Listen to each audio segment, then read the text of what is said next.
That is right. It's Tech Tuesday, so we are talking about online dating, connecting with strangers over the internet. It is so common these days, and Valentine's Day, of course, right around the corner. It is this Sunday, guys, just putting it out there. It's Sunday.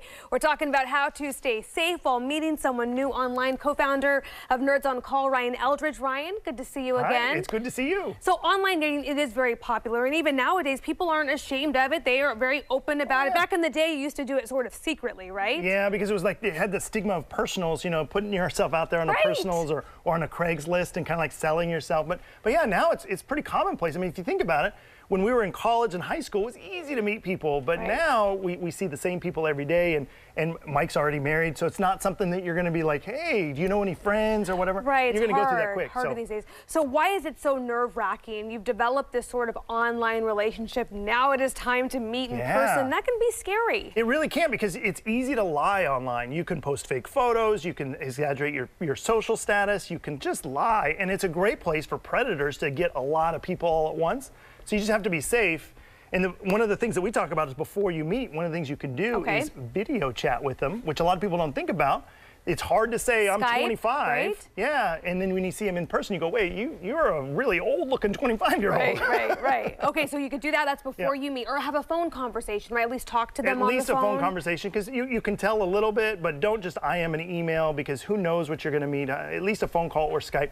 But one of the things you can do is use technology to kind of protect yourself and kind of create a barrier where you can be safer. One of the things we recommend is that everyone create multiple email addresses, not just for their personal account and their banking, but also for your online activities. So that way, if you meet a creep or something, you don't have to like lose your entire email address. You can just ditch that email and not worry about it anymore. Right. And there's another cool one. This is called Burner app. I love this. Explain what Burner app is. So we all have our cell phone and we're texting back and forth, maybe to that potential mate, and we're like, hey, what's going on? Well, the problem is if they get a hold of your text, they can start blowing up your phone or calling you at all hours, and it's not cool. So Burner app is an app you can install on your phone for free, and it'll give you unlimited real phone numbers with local area codes. You can use it for calls and texts and voicemail. So it's a fake phone number, but still linked to your device. Yeah, and it organizes those calls as they come in by number. So that way, if you've got like, let's selling some stuff on Craigslist or eBay, but you're also doing some online dating, you can kind of keep it all organized. And if a creep gets on there, you press a button and that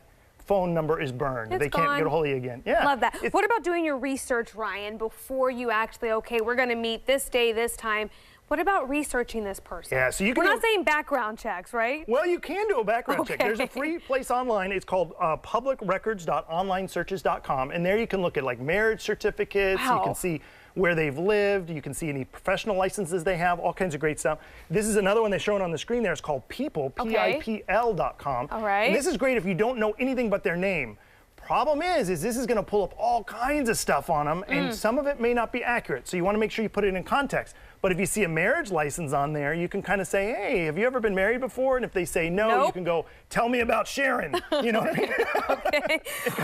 So if you do find something fishy or scary, what do you do? Well, besides not meet that person? Well, obviously I would ask them about them, because if information out of context can be really blown out of the water, or if it's not accurate, the people.com is just pulling up records from all over that's freely available to everybody. I recommend you kind of put yourself in there and see how accurate it is before you start blaming somebody else for something. That's a good idea. Check yourself first. What about meeting places? You know, here's a big one. Don't invite them over to the place. No, don't give your work or home or school address, no matter how awesome they seem, because you can't take it back once you do. And when you're setting up a place to meet, get 2 or 3 in mind. That way, if the first one like doesn't work out, you don't have to go to wherever they want to go. You can just go, oh, well, I've got another one lined up. Go to this place or go to this place. Oh, you're saying dates? Yeah. Wow. So let's say you're going on a date and you want to meet them. You don't want to just go, oh, well, let's just meet at that Starbucks and then have no backup plan in case that Starbucks is closed or too crowded or too noisy. You're saying have multiple places, not multiple dates. Sorry. Yeah, no. Okay. Well, why not have multiple dates? Okay. So multiple places. What about letting someone know where you are? I'm really big on that one. Hey, I plan to be here at this time. Yeah, for like selling something on Craigslist or something, you can usually bring somebody with you. But if you're dating, it's hard to bring like somebody along with you. So this is an app called getbesafe.com or BeSafe. BeSafe.com. The cool part about this is it's got a follow me function. When you click on it, it sets a timer for you to check back in. So you can say, well, I'm going to be on this date for about an hour,